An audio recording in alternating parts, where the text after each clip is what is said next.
Welcome to Drive the Daf. Clear, structured explanation of the daily daf in 20 minutes. You can even follow in the car. Yoma Daf Samach Beis ends off Perek Tziyuloi, the fifth Perek of Mesechus Yoma, and begins the sixth Perek Shnei Se'irim. So from the beginning of the daf until the end of the fifth Perek is discussing what happens if you have two goats meant to go to Azazel. Why would you have a situation like that? Because the goat for Azazel and the goat for the Karban Chatas have to come in a pair that you draw lots, and one ends up for Azazel and one ends up for the Karban Chatas. If the blood of the Karban Chatas is spilled, you have to replace it. Not enough to just bring one goat to replace it. You have to bring two goats, draw lots again. One will go to Azazel and one will go to Hashem. And therefore, you'll end up with two goats now set aside for Azazel. So which one do you use? Which one do you actually take to Azazel? Gemara says in Machlokes. Rav Papi in the name of Rava says you take the first one. Rav Simi in the name of Rava says you take the latter one, the second one. So Gemara says, so I understand the opinion that says you take the latter one because that's the one that completes the kapara. Whichever one finishes it, that's the one that seals the activity, that's the one you should use. But according to Rav Papi, he says you take the first one. Why? So Gemara says because he holds like Rabbi Yossi, the Tana Rabbi Yossi, he holds you always take the first one. Whereas where do you see Rabbi Yossi holds you always take the first one? Whereas two attempts to try to show where Rabbi Yossi always holds you always take the first one.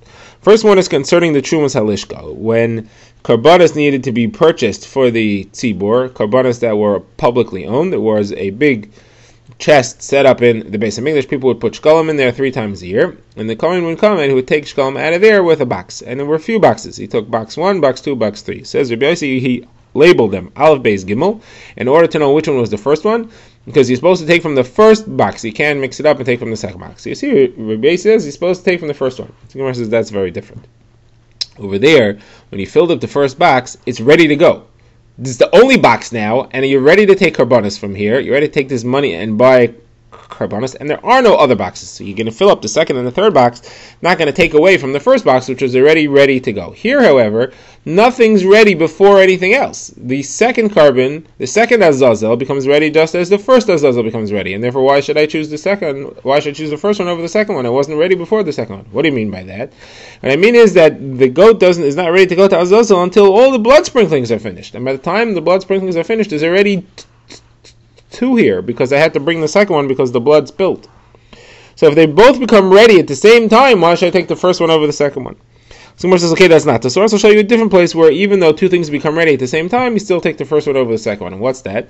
Somebody has a carbon Pesach before concise, and therefore it's not ready to be brought, but he has set aside, he has signed up to a carbon Pesach, and then it gets lost, and he signs up to another one, or he gets another one, and then they find the first one. Now he has two, and it's before concise.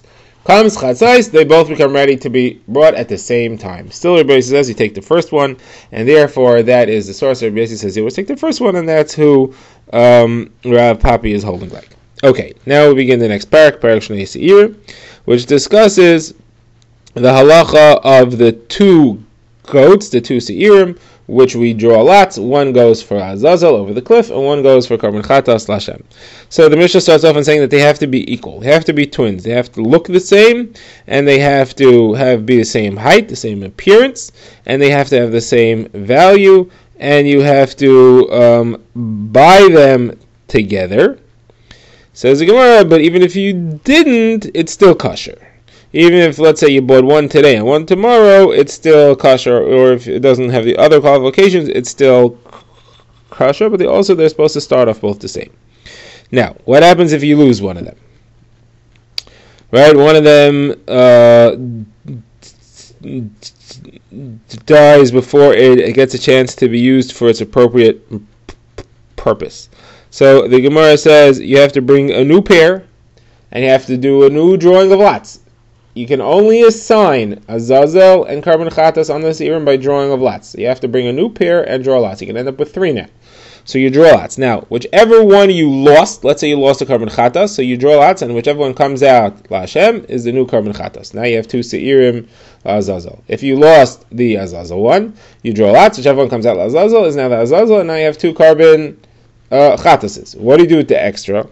So the Mishnah uses the following phrase. It says the second one, it's a machok is what happens to it. According to the Tana Kama, it's yiracha yistav. It has to wait until it gets a mum, and then you sell it. It goes to chul, and you sell it, and its money goes into the box of money to be used for karbanos nidava when the mizbeach is empty, for voluntary karbanos, because it cannot be left to die because it is a carbon chatas tzibur. Anything which is owned by the congregation, you don't just leave to die. Rabbi Yehuda says no, you leave it to die. It's not used. Its value is not used for anything. Now, what are we referring to? So it says v'hasheni. The Gemara will explain what v'hasheni is. This the other one, the second one. That's the second of the one you have two of, or the second one of the goat which you're not selecting. What's it referring to? Now, Rabbi Yehuda adds halacha. Rabbi Yehuda says that just like you have a pair while they're alive, you also have a pair after the carbon chatas has been slaughtered, and now it's just blood in a cup. If the blood is spilled, you can't use its pair, its goat that's supposed to go la'azazel. And if the goat that goes la'azazel dies, you have to pour out the blood that's in the cup. You cannot use one of that pair without the other, even if the sire has been reduced to just a cup of blood. We now begin the Gemara, which opens with a brisa that shows us the source of the halacha that the two seirim, the goats for Yom Kippur, have to be similar to each other, or should be similar to each other in their look, height, and appearance. Now, the Gemara will show, interestingly, that the same exact series of drashas applies in three places. The Gemara will ask, why doesn't it apply in a fourth place? And the Gemara will say that there's even a fifth place where it actually does apply. Afterwards, the Gemara will move on to a discussion of when there is an isser of shchutei chutz, when if these seirim are slaughtered outside the azara, when there is an isser that applies to them, when it does not apply. So first of all, the brisa says that there are three places where you have a pair of animals or birds that are the same. And they have to have the same look, appearance, height, value, everything has to be the same. The three are the two seirim of Yom Kippur, the two kivasim, the two sheep that are brought by a mitzayer as part of his tahara process, and the two birds, the two tziparim that are brought by a mitzayer. For each of them, the brisa goes through the same series of drashas. It says as follows: the Torah does not have to give a number. As soon as it says seirim and kavasim and tziparim, that's plural, I know that there has to be two at least. It doesn't say more than two, but it uses a plural word, so I know that it has to be two at least. Why does it have to give me a number? So the number in each case is to tell me that they have to be the same. So that's how I know that they have to be the same. So the brisa says if they have to be the same, that should imply that if they're not the same, it's puzzle. For each one, the Torah has an extra word to tell me that it's not puzzle if they're not the same. It's only that there's a mitzvah to be the same, but if they're not the same, if there's a difference between them, there's no psal. What's the word? So by the goats it says sayer, sayer. By each one it refers to it as hasayer, as an extra word sayer that's used. By the kvasim it says keves. Keves if it refers to each one separately as the keves, and by tzipor, it refers to each one separately as tzipor and tzipor, so the extra word tzipor. Now, the Gemara, the brisa now asks for each of them, you need a pasuk to tell me that it's not ma'akev, to tell me that it's kosher, even if they're not the same. Why would I think that it's not kosher? Why would I think that this is li'ikuva? You have to tell me that it's li'ikuva. Just because the Torah said that you're supposed to be the same doesn't mean that it's ma'akev. You have to show me somewhere where it says that it has to be the way, and that I would think that it's puzzle if it's not the way, that you have to have an extra word to tell me that it is that way. So what's the source for each of them? So for the seirim it says, because it uses the word shnei. It says 3 times it says shnei seirim, the two of them. So that might think that extra word shnei, which appears twice, is to tell me that they have to be the same and that it's ma'akev if it's not. We know in Kachem, whenever the Torah repeats itself, that is telling me that it's an ikuv, that it has to be. So the Gemara says, okay, but now that we've learned from the extra word sayer that it's not ma'akev, that it doesn't have to be the way, it's not possible without that, what are the extra words shnei for? So the Gemara says, the brisa says, there are 3 ways in which they have to be the same. They have to be the same appearance, the same height, and the same value. As far as kavasim, the Gemara says, it's from the fact that it says tihiyeh. It says that this is tiyah, this is how the avoda of the Mitzvah who is coming to purify himself should be. It has to be this way. That means that any variation from this is a psul. That's what I would have thought. Someone says, well, now that that's not true because of the extra word keves, what is the word tiyah for? That's going on the other halachos of Mitzvah. And for tzipor, the birds of the Mitzvah, the Gemara says the same thing. It's got to be, because it says tiyah, I would think that it has to be this way. and therefore I have the extra word tzipor tell me it doesn't have to be this way. Now what's the word tia for? The other lachas of mitzvah. Now the Gemara asks, well, why doesn't the same list of drashas apply to the two carbon tamid, carbonos tamid that are brought every day? The pasuk, when it describes the tamidim, it says, "Zeh isha asher takrivu lashem kavasim b'nei shana timimim shnayim layim oila samid." It says you should bring shnayim layim. It says you should bring two, but it also says kvasim. The fact that it says kvasim, so that tells me that has to be two. Now the carbon tamid was slightly different. It wasn't two at the same time. It was one in the morning and one in the evening, one in the afternoon. But it does say kvasim, and that's plural, so then why do I need shnayim? Obviously shnayim is to tell me that they're the same, so I should have a halacha that kvasim, the two kivsei tamid for the day, have to be the same in their appearance, value, and height. So the Gemara says, but we know that that's not true, so why not? Why don't we say the same drasha? The Gemara says that there the shnayim has a different use. That shnayim is as it's listed in a brisa. The brisa says, why does it say shnayim layim, two for the day? To tell me that both of them have to be done with the sun. One with the rising of the sun and one with the setting of the sun. The brisa asks, how do you know? Maybe it's to tell me that there's two each day. The Gemara says, no, you don't need that, because it says, it says one in the morning, one in the evening, so I know there's two per day. Now, what does it mean that it's done with the sun? So the brisa describes, the first one is performed as the sun rises, and you do it, the karbanis, every karbanil has to be shechted north of the mizbeach, where there are 6 rows of rings set in the floor to hold the animal's neck as you slaughter it. So the first one is performed in the northwest of the mizbeach, all the way on the western end of the ring, so that it meets the sun, which is rising over the eastern wall and shining to the west, trying to avoid the shadows cast by the east wall. And then the evening one, the sun is setting in the west, so you do it all the way on the east so you can catch the sunlight. Now, the brisa says that it's in the second row of rings. Rashi says he's not sure why the second row, not the first row, perhaps so you could use the first row of rings to hold the animal's legs down as it is being prepared for shechita. Okay, now, the Gemara now says, though, so now we know why kvasim of carbon tamid don't have to be the same, but as far as the karbonos musaf on Shabbos, where there are two kvasim, the Gemara says, yes, definitely, they do have to be the same. The same drasha does apply there.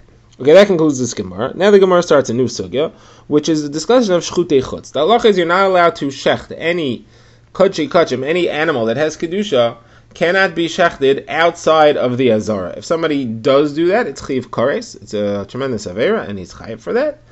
But that's only if it was ready to be brought. It could have been brought in the azara as a real carbon. If somebody then goes and does it outside the azara, he violates it. If it wasn't ready to be brought inside, if there was whatever problem holding it back from being brought, doing it outside is not going to incur the issur of shchutei chutz. So the Gemara brings a brisa. The brisa says the 2 seirim of Yom Kippur. When are you chayiv? When are you violating shchutei chutz? When are they ready to be brought inside? So the Gemara says as follows: before you did a gairel on any of them, the brisa says you chayiv for both of them, because either of them could have been the carbon that's chatas la'Hashem. The Gemara will explain this further. Now, when you did the gairel, so the one that's going la'Azazel, that one you're not chayiv for if you shechted outside, because that was never going to be brought as a carbon inside. The one that goes la'Hashem, you are chayiv for that, because that was supposed to be brought as a carbon chatas inside. So now the Gemara asks, hold on a second, before you did the gairel, why are you chayiv for any of them? None of them are ready to be brought. You have to do the gairel first.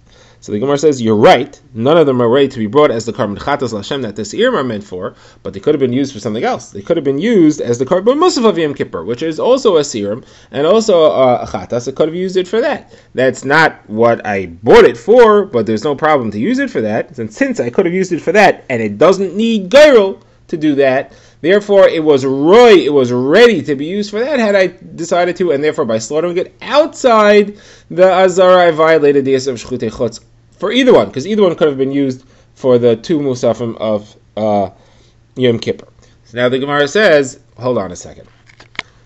How could you have used them for the carbon musaf? It's too early for the carbon musaf. The carbon musaf can only be brought after everything else is done, after all the other avodos of Yom Kippur are performed.